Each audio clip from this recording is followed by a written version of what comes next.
Y'all ever been on a team with a person who's supposed to be good, but who's actually absolute trash? Like, have you ever played with someone who is supposed to be decent on paper, but when it finally comes time to actually show their skill, they're completely dead? Today we're going to talk about some of these players. We're going to start with player number 1, which is the kind of dude who's only good at playing basketball during break times, but they're never good at playing during games. I really do not understand how these players function, because I don't know if it's some attack of the nerves or something, but these dudes are just incomprehensible. My guys will talk mad trash off the court, like they will act like they are the next LeBron James, but when it finally comes time to drop points during league games, nothing, completely dead. These guys are useless. They can't even drop 5 points on a good day. I'm talking about the kinds of dudes that will drive up to the basket, they will lay up, the ball will spin on the rim, and then will come back straight up to them. How is that possible? That's not normal. The worst part about these dudes is that they like talking mad trash, and the worst part about this trash is that most of the time they're able to back up their trash. The only reason why they talk so much trash is because off the court they are good players, but on the court they're dead.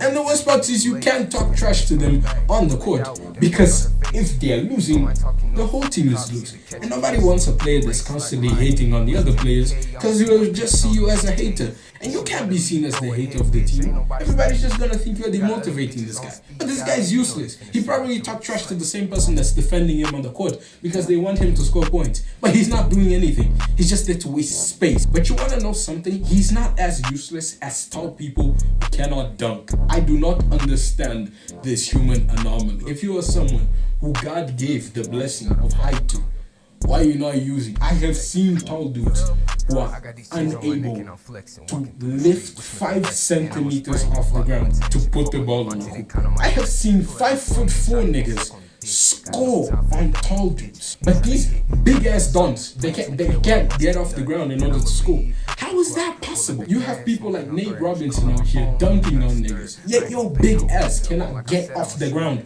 just to dunk. But somehow it's not as bad as when these tall people get blocked by short people. That is actually incomprehensible. Like, remember that time Nate Robinson blocked Yao Ming? Yao Ming, have you seen the size of Yao Ming? Look at this man. He is bigger than Shaquille O'Neal, and Nate Robinson blocked and injured him. Are you not ashamed of yourself?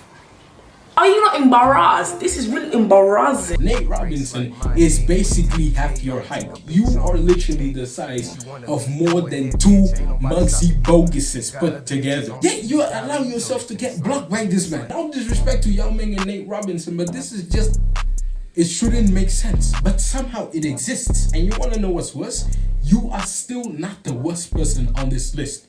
The worst person on this list is someone like Julian Newman. And I'm not talking about the fact that this man is short. I mean, no shade to Julian Newman, but I'm just using him as an example. An example of people who get the ball and dribble, but don't go anywhere. These kinds of people only work in soccer, because in soccer you can do whatever you want as long as you keep moving forward. Why do you think Neymar is always somebody on the court? Because he can. But you can't do that in basketball, especially because most of these dudes get the ball and they stay in the same position. Think of this from a logical perspective. Once you get the ball and you stay stagnant on that location, you're just constantly making the same motion of movement. So whenever it's time for you to finally move forward, if the player is in front of you and he can tell how fast you're moving, as soon as you slow the ball down in order to move forward, he'll be able to contact that shit and block that out of your hand. In you trying to become less predictable, you somehow become a more predictable player.